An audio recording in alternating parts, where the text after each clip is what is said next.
보실 성경 말씀 히브리 13장 6절입니다.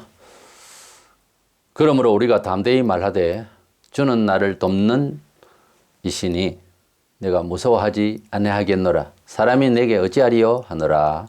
아멘. 우리가 무슨 특별한 일을 만나면 기도를 쉬고 있다가도 할 수 없이 하나님이 도와주십사 기도하죠. 얼마나 감사한 인간인지 모릅니다.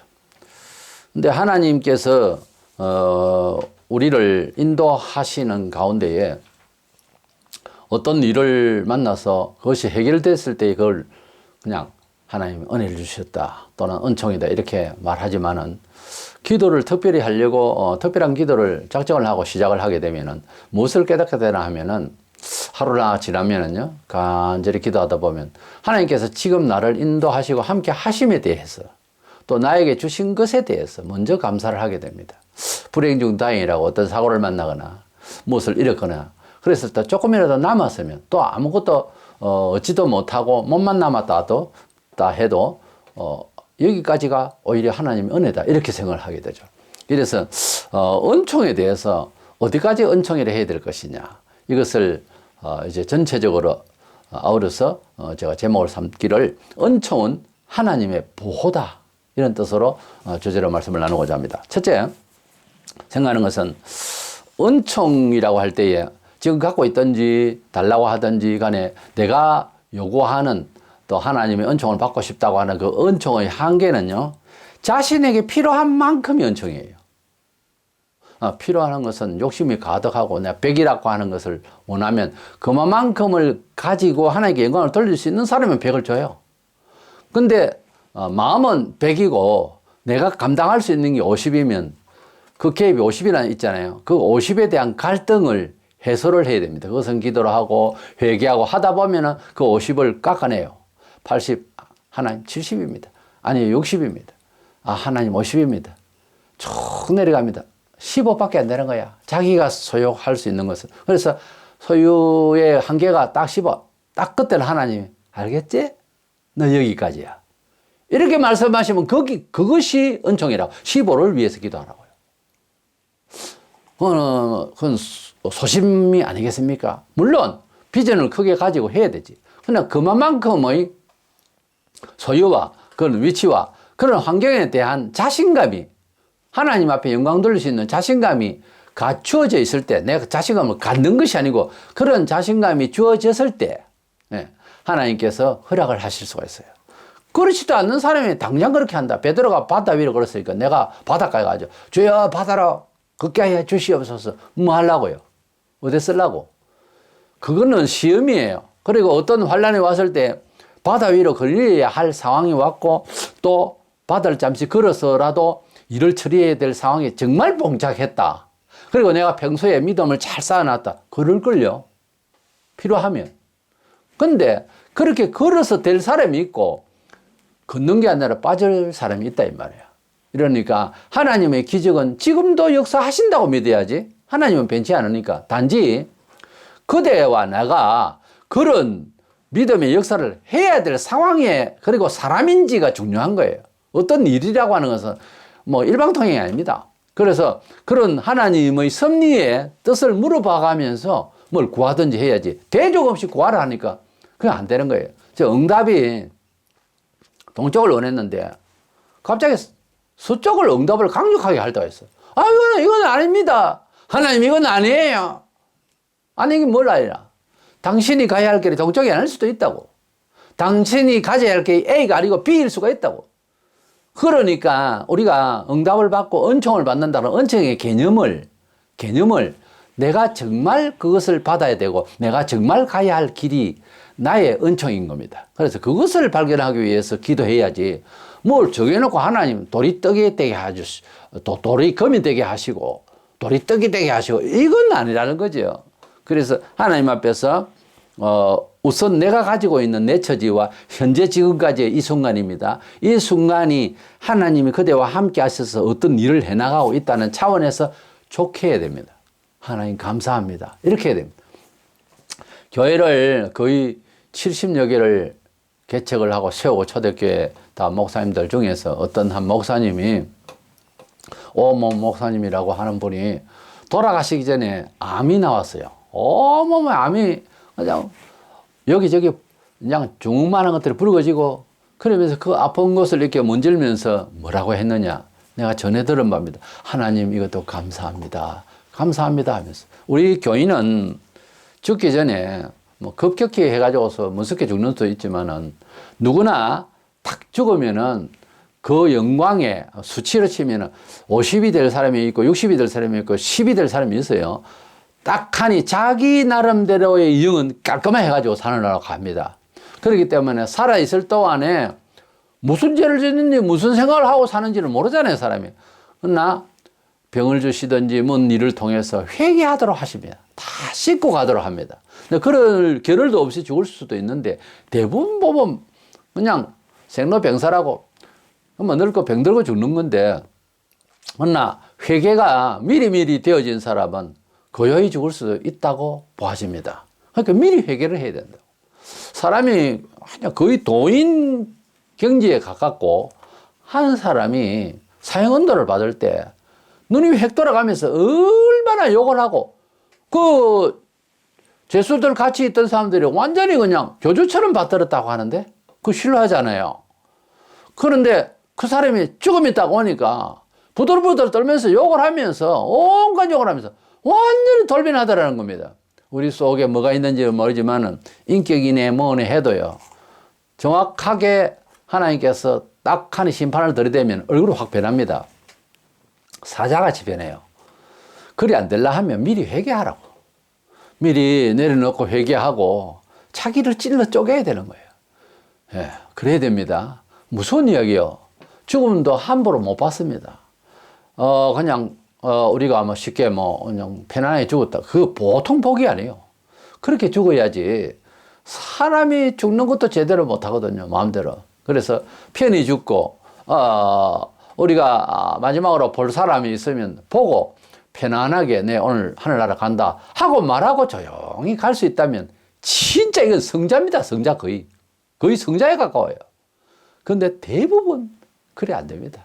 뒤틀고 아프고 고생시키고 자식에게도 괴롭히고 그 병치를 하고 그렇게 보통 죽어요. 그거 다 회개하라 하는 뜻이에요. 빨리빨리 해결을 해야 그런 일이 없을 거예요. 뭐 병이 들 수도 있지 뭐 그 딴 식으로 또 그러려니 그러지 마세요, 제발. 그게 아니고 하나님께서 죽음도 제일 거기안 죽으면 순교고요. 그 외에는 열심히 일하다가 차라리 순직을 하든지. 그래서 하나님 앞에서 정말 마음을 곱게 먹고 회개하고 회개할 거 회개하고 무엇보다 충성하고 무엇보다 순교하고 무엇보다 순교적이고 무엇보다 정말 희생적이고 정말 순종하고 위하여 기도하고 사랑하고 그렇게 살다 보면은 주님 부르시면 말도 할 수 없이 편안하게 갈 수가 있어요. 제발 잘 죽기 위해서 미리 잘을 죽이는 그런 생활을 하기를 원합니다. 히브리 13장 5절에 돈을 사랑하지 말고 있는 바를 족한 줄로 알라. 그게 안 되거든요. 그게 그렇게 안 된다고. 돈을 더 채우기 위해서 불법을 아파트 투기를 하고 땅 투기를 하고 있는 바를 족한 줄로 알라고 할 때는요. 열심히 살고 돈벌이를 하지 말라 그 말이 아니에요. 과도한 욕심에는 꼭 보면 불법적인 방법이 들어가요. 그러면 망한다는 거지. 남을 해를 끼치고 내 돈 벌기 위해서 남에게 해를 끼치고 대부분 그렇게 돼요. 그렇게 하면 벌을 받는다는 것이. 그렇게 하면 돈은 버는지 몰라도 영혼은 깔아먹고 텅텅 비고 가벼워지고 안 되는 거죠. 우리가 뭔 보자기라도 특별히 이제 자연 같은 것을 가지고 일할 때 너무 얇으면 깨지잖아요. 막 자꾸 파면 얇아지잖아요. 그 무엇을 무거운 걸 담지도 못해. 우리가 하나님 앞에서 적당해야 됩니다. 뭐든지. 그리고 이웃에 해를 끼쳐서는 안 돼요. 내 돈 벌기 위해서 이웃에 해를 끼치는 것은 뭐 소음을 일으키든지 땅을 뭐 점령을 하든지 남에게 그냥 거짓말로 그냥 비싸게 판다든지 속인다든지 이 죄악을요. 회개치 않아요. 돈을 끌고 모기는 끌고 몰 수 있겠죠. 세상이 다 그렇잖아요. 그런데 그리스도인은 반드시 그에 대한 것을 물을 날이 옵니다. 그리고 평소에 영혼이 날려요. 안정이 안 된다고 그렇게 살면. 그래서 믿음으로 산다고 하는 것은 먼저 자기가 가지고 있는 처지에 대한 것에 과도한 생각을 하지 않고 족하게 여긴다는 것을 아시기를 바랍니다. 뭐 있는 바를 족한 줄을 알라 할 때는 꼭 돈만 그렇겠습니까? 자기의 능력의 한계와 또 특징, 모든 것들에 대한 처지, 이것들이 다 하나님께서 나와 함께 하시는 가운데 있고 더 발전은 꾀해야지. 꾀해야 되는데, 그러나 여기까지가 나의 나됨의 한계고 하나님께서 주신 최상의 은혜다, 이렇게 생각을 먼저 할 수 있어야 되는 거예요. 빌립보 4장 11절에 내가 궁핍함으로 말하는 것이 아니니라, 어떠한 형편이든지 나는 자족하기를 배웠노니. 사도 바울은 어떤 환경이든지 자족할 수 있는, 족하게 여기고 살아갈 수가 있는 그런 이제 거의 뭐 도의 경지죠. 그런 마음이 되어 있다는 거예요. 우리 성도들은 삶을 살아갈 때 이제 자기 자신에 붙여져 있는 모든 문화적인 여건, 가족 관계를 가져서 한없이 감사하고 한없이 감사해서 은총이라고 여길 수 있는 마음이 참 중요해요. 그것만 가지고 만족하고 가만히 있으면 안 되지만 그 한없이 만족할 수 있는 감사가 먼저 있어야 되는 거예요. 한없이 고민하고 괴로워하고 불만하고 이건 아니에요. 벌써 이게 잘못된 거예요. 믿음이 은총을 받을 그릇이 안 되는 거예요. 한없이 감사한 사람에게는 안 주셔도 계속 괜찮으니까 또 한없이 은혜를 또 주신다고요, 사실은. 그래서 자기 자신에 대한 처지에 대해서 먼저 감사할 줄 알아야 되고, 많은 것을 채우기보다 검소하게, 만족하게, 정의롭게 쓰고 사용하고 그리고 간수하는 것이 더 중요해요. 많이 채워놓으면 관리도 힘들어요. 천석구는 천가지, 만석구는 만가지가 걱정이, 근심이 생기듯이 많이 채우는 게 중요한 게 아니고 그것을 검소하고 그것을 잘 관리하는 것이 굉장히 중요해요. 그게 더 나은 거예요. 하나님께서는 어쩌면 그것이 1순위라고 우리에게 가르치고 있는지도 모릅니다. 성경에는 그렇게 되어 있어요. 구약시대에 이스라엘 백성들이 광야에서 40년 동안이나 만나를 먹었잖아요. 하나님께서 만나를 6일 동안 주시는데 안식일 전날에는 2배를 주셨어요. 그리고 항상 가져가서 먹을 만치만 가져가라 그랬어요. 많이 가져가면 안 된다고 그랬어요. 많이 가져가가지고 놔두고 이러면은 부패한다고. 그래서 딱 족하게 먹을 만큼만 먹으라. 우리 이제 부패에 가서 먹을 만큼 먹고 남기면은 벌금이다 뭐 그런 것도 붙여놓고 그러잖아요. 그래서 우리가 먹을 만큼만 먹는다 하는 것 대단히 중요한 상식이면서도 하나님의 뜻이기도 해요. 그런데 그날 먹을 것은 그날 먹고 또 그걸 어디 재어놓고 또 그거 다 욕심이거든요. 너무 재어놓고 너무 이러면 그거 다 욕심에서 나오는 거예요. 사실은 염려에서 나오는 거고. 그렇게 했더니 출애굽기 16장 20절에 그들이 모세에게 순종하지 아니하고 들으는 아침까지 두었더니 벌레가 생기고 냄새가 난지라 모세가 그들에게 노하니라 그랬어요. 말을 안 듣고 계속 그러니까 결국은 보세요. 제 아침까지 두고 그거 두는 건 뭐죠? 내일 또 주신다고 하는 걸 안 믿는 것 하나. 맞죠? 그 다음에 욕심. 이런 게 작용한 거예요. 그러니까 부패가 상한 거예요. 그 다음날 되면 또 아침에 가서 또 가져오면 될 걸. 그래서 이렇게 되어지는 원리가 지금도 마찬가지라는 거죠. 그저 누적하고 그저 그냥 긁어 모으기나 하고 자꾸 그러려면은 그게요 녹습니다. 그게 결국은 나로 하여금 내 영혼을 파먹는다고. 그러지 마시기 바랍니다. 우리가 족하게 여기에 공의롭게 살고 사업 이런 것도 경쟁도 공의롭게 하고, 그래서 모든 것을 축적하는 것도 은혜롭게 하고 이래야지. 그것을 갖다가 그냥 뭐 한없이 그냥 그것을 믿고 미래는 걱정이 되고 이거는 아니에요. 그거 하나님 믿는 건 아니잖아요. 이래서 은총은 오늘 하루에 또 하나님께서 내게 입혀주신 것 정도에서 족할 줄 알고 감사가 넘치고 하나님 앞에 찬양하고 요제를 하듯이 흔들면서 찬송하고 정말 그렇게 감사가 먼저 있어야 된다. 그리고 염려하고 막 그냥 또 이제 축적해야 되고 불의하게 또 땡겨야 되고 불의하지 않아도 이 불신적인 그런 염려로 사는 것은 아니라는 거죠. 하나님의 뜻을 잘 물어가면서 그래서 채워져야 할 것이 채워지는 것 같으면 또 창고에 넣어야 되고 하지만은 너무 그렇게 염려스럽게 사는 것은 아니라는 거죠. 그래서 하나님께서 인도하시는 것을 믿고 살자. 은총은 단지 여기에서 지금 여기에서 주신 것을 족할 줄 아는 것부터 먼저 이렇게 여기면서 사는 것이 사실은 은총의 마음이에요. 왜? 하나님이 주신 거다 은총 아닙니까? 하나님 주신 거다 하는 생각이 나로 하여금 삶의 정기를 갖게 하는 거예요. 임마누엘의 그 체험이 먼저 되는 것이 은총이라는 겁니다. 두 번째 생각하게 되는 것은 모든 문화와 또 삶을 살아다 이 기회가 올 때에 이것을 인간적으로 이것을 이용하면 안 되고 하나님의 섭리 안에서 영광이 되도록 취급을 해야 되는 것입니다. 우리가 아마 지구촌을 살면서 과학화하고 여러 가지 창의력을 발휘해야 하는데, 그러나 하나님의 영광스러운 뜻 안에서, 선의의 뜻 안에서 이것을 창의적으로 활용을 하려고 그러고 소재를 이용하고 그렇게 해야지, 이것을 인간적, 인본적으로 사람이 좋은 쪽으로만 가면 이제 부패하게 되는 거예요. 지금 우리가 지구가 많이 부패해 있고 이래도요, 우리 모든 지구촌의 사람들의 단마음으로 하나님의 영광의 중심으로 살자 하면 지구에 천국으로 변해버려요. 안 될 것 같지요? 하나님은 깜짝하게, 그런데 알고 보면 그런 방법이 있다고, 원래 깔려 있다고요. 무슨 말인가 하면은 지금은 여러 가지 과학화하고 여러 가지 이제 환경적인 요소가, 불안 요소가 많고 이렇게 되어 있잖아요. 우리가 하나님 뜻대로 안 해가지고. 근데 우리가 하나님 뜻대로 전부 다 회전을 하잖아요. 이 지구촌이요, 완전 바뀝니다. 공해도 없이 깨끗해져 버리고 그렇게 돼 있어요. 이게 언제든지 만들 수 있다고. 근데 우리가 그걸 생각지도 못하고 있죠. 근데 하나님의 방법대로 하면 이게 오작동된 것이 타타타타타 맞아 들어가요. 그래가지고 언제든지 이곳은 아름다운 곳이 되어버린다니까. 꿈 같은 이야기지. 그런데 그게 신앙으로 가능하다고요. 조금 한 부분에서, 한 지역에서 그렇게 만들고 있잖아요. 그리스도인들이 2000년 동안 항상 그렇게 해왔어요. 지구촌을, 사회를, 영역을 자기 교회가 할 수 있는 만큼 조금씩 교정을 해 나갔는데, 새 창조가 아니고 방법을 바꾸었더니 좋게 되어지고 좋은 일이 벌어졌던 것이 얼마나 많습니까? 지구촌의 일이, 기독교 역사에. 그것이 온 지구촌 우리가 하나님 뜻대로 합시다, 아멘하고 주일 성수 딱 하고 감사하고 생활에 공의롭게 하고 이웃을 위하고 정말 그렇게 살아버리면은 완전 우리 마음만 천국이 아니고 사회가요, 완전 교통법 필요가 없는 거예요. 법이 필요 없어요. 그때는 완전 바뀐다고요. 그러니까 자연히 공해가 없어지고 완전 지구가 펄펄 산다니까요. 근데 그걸 못하는 거지.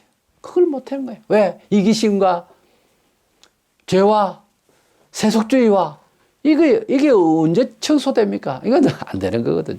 제가 하는 말씀은 우리 성도들이라도 자기 영역에서라도 그렇게 문화와 모든 면에 있어서 하나님의 역사를 받자, 이 말이죠. 제 말은 지금 은총에 대한 주제 아닙니까?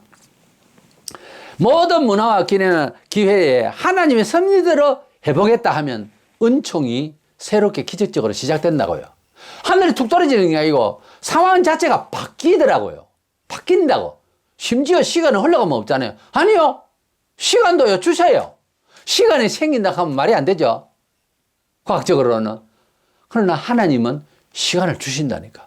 분명히 방금까지는 시간이 없다, 놓쳤다, 기차 지나갔다, 이제는 안 된다, 외길이고 이제 차도 없다, 끝났는데 하나님께서는 생각지도 못하는 이동 수단을 딱 갖다 놓는다고. 그럼 시간을 땡긴 거잖아요. 시간을 만든 거잖아요. 시간 의식 속에서 매여 살잖아요, 우리가. 근데 시간을 만드신다고, 하나님께서는. 예? 흘러갔다, 원수다, 죽었다 이랬는데 살린다고. 살리면은 과거를 다시 갖고 와서 새로 시작하게 한다고. 이런 하나님의 역사, 영적인 것, 물리적인 것, 모든 것이 하나님은 현재에 있는 것이지 과거, 미래 없어요. 미래 걸 땡길 수도 있고 과거 걸 다시 타임머신을 타와서 끌고 와서 내가 여기에서 족할 수 있는 시간과 공간 의식으로 살 수 있도록 하신다니까. 제발 좀 믿으실 때 전능하신 하나님을 의지하면서 바라보는 이런 삶을 우리가 취하기를 원합니다. 내가 문화 주체자가 되면 망해요. 지구촌의 이런 멸망으로 가고 있는 그 원인이 이 문화와 이 모든 소재와 기회와 모든 것들을 내 것이라 생각하고 우리 것이라 생각하고 보통 사람들이 군중 속에서 떠드는 소리대로 살라 하다가 이게 놀랍게 우리가 은혜가 되고 좋게서 너무 좋아서 매일 춤을 춰야 할 그런 지구촌을 살아야 되는데, 왜냐하면 하나님께서 이 만물을 지으실 때 좋았다 했거든요. 근데 우리는 그렇게 생각 못하고 사는 것은 우리 탓이라니까. 하나님의 중심으로 살면 모든 것이 자기 집에서부터 시작해서 자기 지역의 모든 일이 잘 되어지게 되어 있습니다. 마태복음 6장 34절에 그러므로 내일 일을 위하여 염려하지 말고 내일 일은 내일이 염려할 것이 한날 괴로우면 그날에 족하니라. 오늘과 내일을 살아가는 우리 삶의 의식이라는 것은 항상 불안과 긴장이 연속인데 하나님께서는 시간의 주인이요 물질의 주인이요 문화의 주인이기 때문에 내일에 대해서는 사실은 하나님의 장종의 손에 있지 우리의 내일은 없습니다. 원래는 우리의 인생사에 대한 시간의식은요 임시직이에요. 임시소유라고. 직업을 치면 임시직이라고. 목사도 어쩌면 임시직이고. 하나님께서는 내일은 당신 거기 때문에 내일을 염려할 것이고 그 주체는 하나님이에요. 우리가 내일을 염려한다고 아침에 자고 나서 심장마비로 죽을 수도 있어요. 뭐 내일 걱정해가 뭐 할래? 뭔 계획을 가진다고요. 그러나 내일은 없다니까. 아침에 나갔다가 교통사고로 죽고 저녁에 시체로 들어올 수도 있어요. 내일이 없어요. 우리는 원래 내일은 하나님 거라고 미래는 하나님 거라고 특별히 더 미래라고 하는 것은 하나님 거라고 그 미래를 현재에 갖다 놨고 허락하시는 음성을 듣고 사는 거예요. 성도는 그래서 아멘하고 그래서 감사하고 그렇게 사는 것이지 내일이라고 하는 것은 진정으로 없는 거예요. 우리 인생은 원래 미래가 내 소유가 아닙니다. 그걸 알고 사세요. 금방을 떨지 마세요. 내일은 없어요. 건강에 대해서, 돈에 대해서, 뭐, 여러 가지로 우리가 내 소유고, 내 장종에 있는 것처럼 떠들고 교만하고 이러는데, 당해본 사람은 그게 아닐걸요. 내 것이 없더라는 거지. 은행 돈, 통장 넣어놓고 이자 올라가고, 뭐, 괜찮겠다. 은행 날라가면 없더라고. 사건이 한두 번입니까? 내 것이라고 하는 것이 진정으로는 없어요. 하나님의 은총으로 있고, 이것을 관리하다 가는 거예요. 큰 건물 주인입니까? 어디 가서 소개할 때 내가 큰 빌딩 사장이고 그러지 말고 나 큰 빌딩의 경비요. 난 관리사요. 그렇게 말하세요. 사실은 그게 맞는 말이거든요. 관리사죠. 경비 아저씨죠. 그러다가 가는 거 아닙니까 인생은?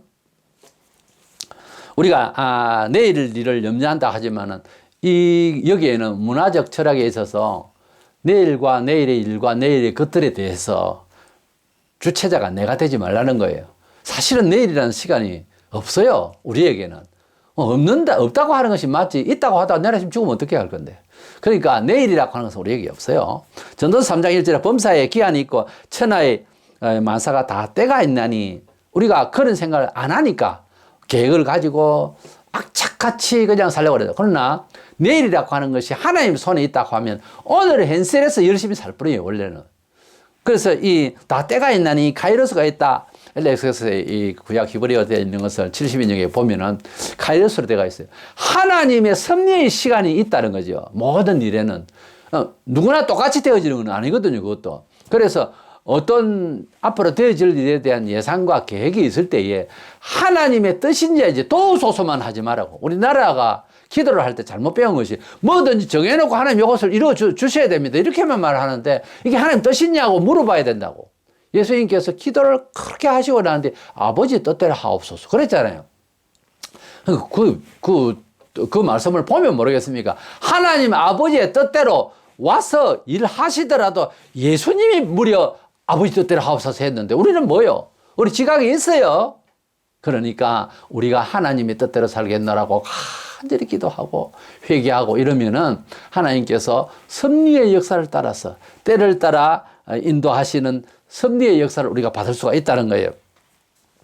남하고 비교하니까 남이 우울하게 보이고 나는 비천하게 보이고 오만 생각을 다 하게 됩니다. 이 비교식 속에 욕망에 사로잡히면은 결국 시험을 받게 됩니다. 시편 37편 8절에 분을 거치고 노를 버리며 불평하지 말라 오히려 악을 만들 뿐이라. 불평은 이코로 진행이 악으로 갑니다.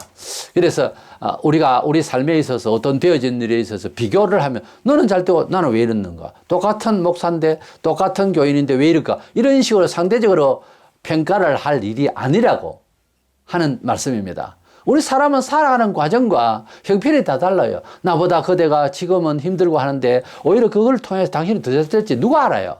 미래라고 하는 것은 우리 것이 아니고 현재 하나님께서 역사하심에 대한 상대적인 가치가 없어요. 하나님께서 일을 하고 계신다고. 사람마다 처지가 다르니까. 그런 생각을 가지고 분을 내면 안 된다는 거지. 상대방과 비교의식을 하면서 하나님께 불만을 가지고, 이건 자기 처지에 대한 하나님의 인도하심에 대해서 무시하는 거지. 그러니까 자기 자신에 대한 모든 문화적인 여건에 대해서 은총을 알아야 되는 거예요. 하나님의 섭리의 카이로스, 때가 있다고 하는 것. 하나님의 기회를 지금 기다리고 있는 중이라고 하는 것. 그런 차원에서 감사하면서 자신을 하나님 앞에 찬양할 수 있는 사람이 되어야 된다, 이 말이에요. 먼저는 우리가 범사에 이렇게 족한 줄 알고 있는 것을 가지고 충성할 수 있는 가부의 그 두렵던 헌금 이야기가 있지 않습니까? 우리가 하나님 앞에서 적으나 많으나 간에 내가 온전히 마음을 다 드리고 싶은, 모든 것을 다 드리고 싶은, 마침내 내 목숨까지 드리고 싶은 그런 마음이 먼저 있을 때에 그렇게 바라는 은총이 나에게 적절히 다 오게 돼 있어요. 너무 많이 가지지 마세요. 사실은 너무 많이 가지면 꼭 타락했습니다. 옛날이나 지금이나. 한국교회의 망한 이 모든 문제가 물리적이기 때문에 목사가 너무 돈을 좋아하고 너무 축적을 하고 수십 수백억을 가지고 있고 수천억을 가지고 있는지 몰라. 그렇게 하니까 이게 덕이 안 되는 거예요. 그리고 물리적으로 예배당을 크게 지으면 복 받았다.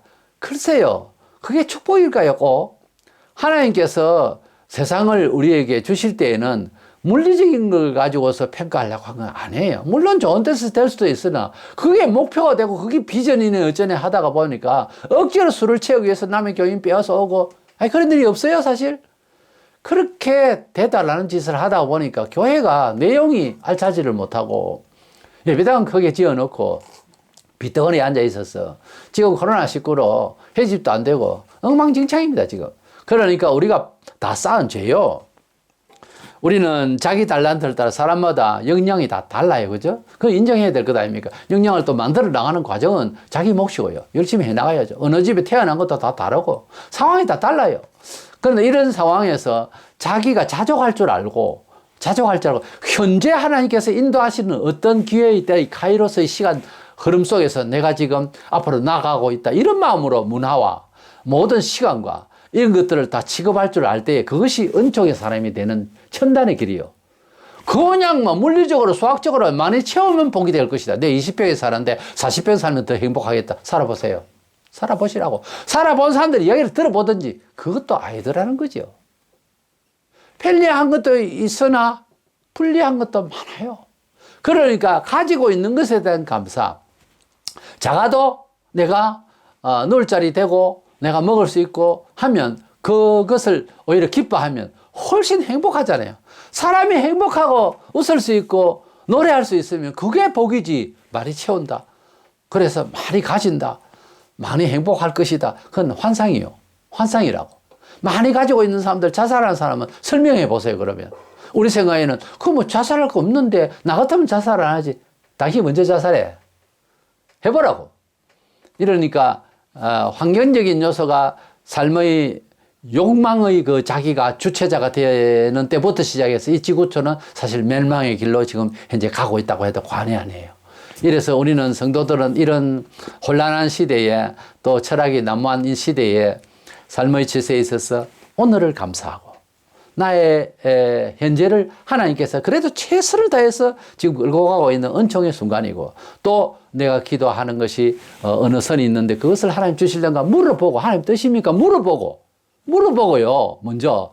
그리고 기도해서 응답을 받으면 여기까지 하나님 또 허락하신다. 감사하다. 남이 볼 때는 별거 아니다 싶어도 나는 감사하다. 이렇게 하나씩 하면 올라가고 그래서 마침내 완성을 이루는 그래서 족할 수 있는 그런 더 감사할 수 있는 그런 이제 단계가 되겠죠. 그러나 우리 한국교회와 이 사회가 뭘 잘못하고 있냐면 과분했다는 거지. 너무 과분하게 요구하니까 그게 불의가 들어가고 그것을 예사로 취급하다 보니까 하는 뜻이 아닌 거죠. 하나님이 개입을 안 해도 일은 되거든요. 일을 하다 보면 마귀가 역사도 하고. 근데 그걸 은총이는 어쩌네 다 가식이고 거짓말이었죠. 우리는 은총이 하나님 은총이 뭐다는 개념에 대해서 물질적으로 말하면 은총을 받았다. 이게 아니고, 그것도 아니고요. 물질만 은총이 아니잖아요. 모든 데 있어서 하나님의 영광이 우리와 함께 하시면은 사회에서 인격과 직위와 그리고 성격과 그리고 그 사람의 지명도와 그 사람이 하는 일에 대한 사회 영역에 있어서 여러 가지 협력의 어떤 힘이 되는 모든 것들이 하나님의 은총이 되려면 내가 가지고 있는 입장에서 감사하고 그리고 하나님 감사하다라고 생각하는 순간부터 그것이 은총이라는 거예요. 감사하는 마음 자체가 은총이에요. 내 처지를 자족하는 자체가 은총이라니까. 아무리 많이 갖다 둬도 불만하면 은총은 오지 않아요. 그야말로 은총이라는 게 나와 상관이 없게 된다고. 그리고 모든 문화를 취급을 할 때에 하나님의 용도대로 하기 위해서 정결해야 됩니다. 공의로워야 됩니다. 취급을 그렇게 했을 때 용이하게 은총을 더 축적해 나갈 수가 있더라는 거죠. 그리야 하지 않으면은 채워도 나중에 멸망해요. 세계 역사 그렇잖아요. 불이하게 축적하면 멸망해요. 시민의식대로만 가면, 군중의식대로 가면 안 됩니다. 하나님 말씀 안에서 항상 점검하면서 우선 편리하고 우선 많아서 부품하게 부자 됐네 하더라도 위험한 생각이 사실 양심적으로 들면 제거하세요. 가감히 제거하세요. 안 된다니까. 그래가지고 부자들이 예수를 믿었습니다. 그러고 나니까 예수 믿고 나니까 통곡이 오고 하나님 사랑이 임재하니까 하나님 사랑 때문에 내가 사랑스러운 사람이 된 거죠. 그러다 보니까 가난한 사람이 눈에 보이고 물질이 부족한 사람 자기 거 많이 있으니까 갖고 와서 그냥 자기 거로 생각 안 하고 막 나눴다. 그런 내용이 성경에 나오잖아요. 그건 뭡니까? 내가 은총의 사람이라고 생각 안 하고 살았다는 거지. 막 나누니까 그게 은총의 사람이라는 생각이 드는 거예요. 이해 갑니까? 그래서 물질이라는 것은 많이 가질수록 많이 나누어야 할 책임이 있는지도 몰라. 그것이 그대의 은총이 현장이 되어야 되니까요. 그러니까 많이 높아지고 많이 가진다고만 해서 다 편한 건 아니라고. 가지면 가진 만큼 일을 해야 되니까. 나눠야 되니까. 나 나누기도 싫어. 그러면 가지지 마세요. 안 가지면 되잖아. 그리고 감사하고 언제라도 적은 것에 족하면서도 두렵돈을 바친 가보의 헌금은요, 전 재산을 했어요. 우리가 아마 많이 가지고 남 안 주려고 하면 안 가지고 그러면 내 것만 가지고 있겠네. 아니요. 다시 것도 내놔야 돼, 또. 어차피 내주고 다 내줘야 되는 상황이거든요. 적으나 많으나 다 감사해야 돼. 그러니까 많이 채우면 또 많이 주고, 있는 것도 있는 대로 족하면서 또 내고, 이렇게 해야 되니까 내 건 없지, 원래. 주님이 함께 하면 되는 거지. 라고 하는 그런 인생 철학을 가지고 은총의 개념을 분명히 하시기 바랍니다. 은총은 하나님이 우리와 함께 하심의 현장, 하나님이 우리와 함께 하시는 정서, 하나님이 우리와 함께 하시는 가정, 현장이 은총입니다. 그리 알고 은총은 조금 더 많아지면, 그야말로 물리적으로 이해한다면 많아지면 나눌 수 있는 은총이지 많이 채우는 은총은 아니에요. 많이 나눌 수 있는 은총의 사람이 더 되기 위해서는 노력도 하고 기도도 하고 해야 되겠죠. 그런 긍정적인 차원은 있지만은 은총은 내가 많이 이런 개념이 아니에요. 하나님이 함께 하심, 나의 활동에 함께 하심, 이런 은총의 사람이 되시기를 주의 이름으로 축원합니다.